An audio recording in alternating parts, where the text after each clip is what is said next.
नमस्कार।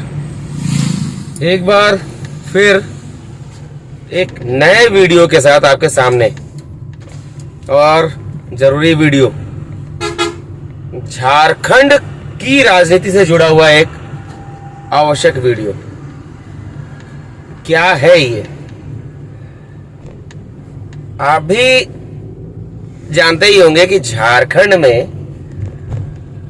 कई विधायक हैं, जिसमें से एक सत्ता पक्ष है, एक विपक्ष है। सांसद हैं, अलग अलग पार्टियों के प्रदेश अध्यक्ष हैं, जाने माने नेता हैं। उसी में से झारखंड में अभी प्रमुख विपक्षी दल है भारतीय जनता पार्टी। और भारतीय जनता पार्टी में उनका विधायक दल का जो नेता, जिन्हें कहा जाता है, भाजपा जिन्हें बताती है विधायक दल का नेता, उनका नाम भी आप लोग जानते ही होंगे। झारखंड के पहले मुख्यमंत्री होने का तमगा हासिल है उन्हें, समझ ही गए होंगे, श्री बाबूलाल मरांडी जी। बाबूलाल मरांडी जी के बारे में कुछ बात करने की इच्छा हुई, क्योंकि बाबूलाल मरांडी जी एक बार फिर से वापस भाजपा में लौट आए हैं। पहले जब झारखंड राज्य का गठन हुआ था उस समय भाजपा में थे वो, और उन्होंने इतना अच्छा शासन चलाया कि क्या बताया जाए। वर्ष 2002 में जो घटना हुई थी समुदायों के बीच, लोगों के बीच हिंसा हुई थी, उस समय बाबूलाल मरांडी जी, आप जानते ही हैं, उनकी भूमिका को लेकर बहुत सारे प्रश्न उठाते रहे हैं लोग, क्योंकि कहा जाता है कि इसके सूत्रधार वे थे, ऐसा कई लोग कहते हैं। फिर मरांडी जी ने एक समय आया, उन्होंने अपनी एक पार्टी बनाई, झावीमो, झारखंड विकास मोर्चा, और भाजपा में थे। भाजपा छोड़कर भाजपा के विरुद्ध राजनीति करने लगे। लंबे समय तक राजनीति की उन्होंने भाजपा के खिलाफ। किस समय क्या किया वो तो बहुत लंबा मामला है, सब कुछ बताना संभव अभी नहीं है। लेकिन हाँ, पिछले विधानसभा चुनाव में, जब 2019 में विधानसभा चुनाव हुए, उसके बाद अचानक न जाने ऐसा क्या उन्हें नजर आया, छोड़ी हुई पार्टी भाजपा में वापस लौट आए, और जिसको कई लोग कहते हैं ना, थूक कर चाटना, थूक कर चाटना। तो मरांडी जी की एक छोटी सी बात तो आप समझ ही गए होंगे, उन्होंने क्या किया और क्या कर रहे हैं। फिर अब मरांडी जी लड़ते रहे झारखंड विधानसभा में प्रतिपक्ष का नेता का तमगा हासिल करने के लिए। बहुत दिनों तक इसके लिए लड़ाई चलती रही।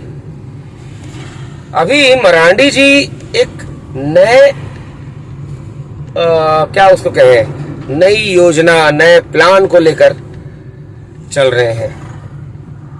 भाजपा को पूरी उम्मीद है कि अगला विधानसभा चुनाव जो 2024 में होने वाला है, उसमें भाजपा अपनी सरकार बना लेगी, ऐसा भाजपा का मानना है। भाजपा को लगता है, भाजपा के प्रवक्ताओं को ऐसा लगता है, और राज्यसभा सांसद जो हैं और भाजपा के प्रदेश अध्यक्ष अभी दीपक प्रकाश जी, वो तो खैर खुलकर कहते हैं। उन्होंने तो बंगाल विधानसभा चुनाव में भी कहा था कमल खिलेगा। खैर, दीपक प्रकाश जी कब क्या बोल जाएं, उनकी बातों को बहुत ध्यान से नहीं लिया जाता है। कहते हैं ना कि हर पार्टी में कुछ ऐसे नेता है, होते हैं। कभी भाजपा में ही नवजोत सिद्धू हुआ करते थे, तो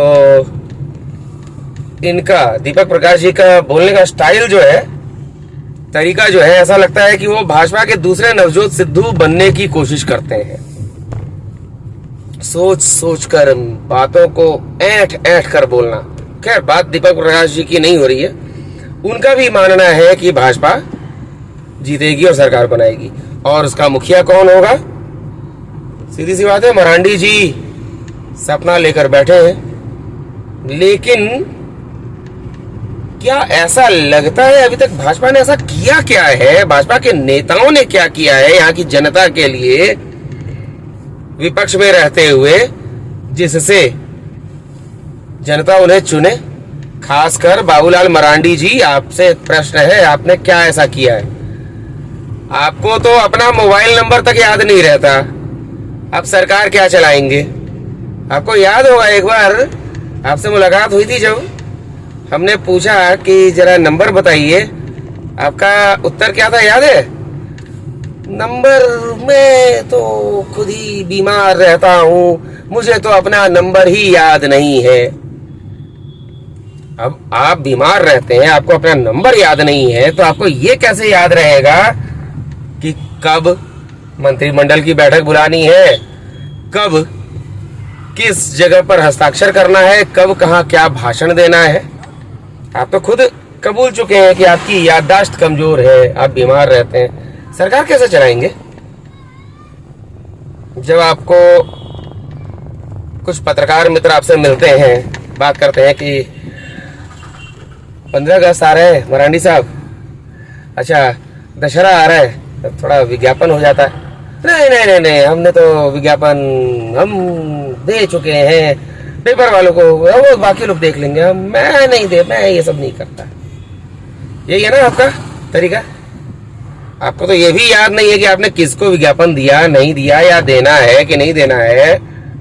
सरकार चलाने का जो आपने मंसूबा बना रखा है, कैसे चलाएंगे?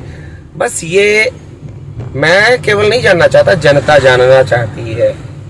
मरांडी साहब, इतना जान लीजिए, ये झारखंड की जनता ना, अब वो जनता नहीं रह गई जिसको उंगली पकड़कर नचा लेंगे और उल्लू बना लेंगे। केवल या तो महागठबंधन की सरकार, नहीं तो भाजपा की सरकार, इस तरह का सोचकर चलना भी मूर्खता है। अभी झारखंड में हमने देखा है पत्रकारिता के दौर में ऐसे नए नए युवाओं की पौध तैयार हो रही है, आंदोलन करने वाले युवा तैयार हो रहे हैं। कहीं ऐसा ना हो कि अगले चुनाव में हाथ मलते रह जाएं। कांग्रेस, आरजेडी, झामुमो, इन सब का कैसा चल रहा है वो तो सभी को पता है। भाजपा ने क्या किया इतने दिनों में वो भी सब देख ही रहे हैं, और अभी भाजपा विपक्ष में रहते हुए विपक्ष की भूमिका कैसी निभा रही है। अब आपके ही एक सांसद मोमबत्ती जला करके प्रेस कॉन्फ्रेंस कर रहे हैं, तो सोच लीजिए अब ये विरोध का तरीका है क्या? अरे विरोध करना है तो जोरदार कीजिए। तो खैर, वो उस मुद्दे पर अगली बार बात करेंगे। तो इतना जान लीजिए कि कहीं ऐसा ना हो कि अगले विधानसभा चुनाव में जो अभी का सत्तारूढ़ गठबंधन है वो तो खिसक ही जाए, और आप जो मंसूबे पाले बैठे हैं आप भी हाथ मलते रह जाएं, और एक तीसरी पौध, युवाओं की जो नई पौध तैयार हो रही है, वो बाजी मार ले जाए। अभी भी समय है, 2022 अभी खत्म नहीं हुआ है, लगभग 2 साल बाकी हैं।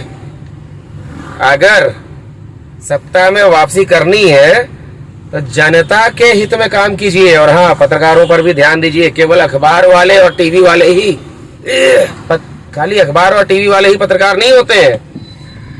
वो पत्रकार वो भी होते हैं जिनका डिजिटल मीडिया है। और आज आप भी जानते ही होंगे कि असली पत्रकारिता कर कौन रहा है। जो डिजिटल मीडिया के पत्रकार हैं और यूट्यूब वाले पत्रकार हैं, असली पत्रकारिता और खबरें तो वही निकाल रहे हैं। बाकी अखबार और टीवी को तो वही दिखाना है जो उनको विज्ञापन देगा, जो पैसा देगा वो दिखाएंगे, आप भी जान ही रहे। तो ध्यान दीजिए इस पर भी। लेकिन सबसे पहली बात, अभी जनता पर ध्यान दीजिए, जनता के मुद्दों पर काम कीजिए। खाली चीखने चिल्लाने से नहीं होगा। ये नसीहत केवल मरांडी साहब, केवल आपको नहीं, आपकी पूरी पार्टी को है। उम्मीद है इस बात को आप अच्छे से समझेंगे, वीडियो पूरा देखेंगे। तो अभी के लिए नमस्कार।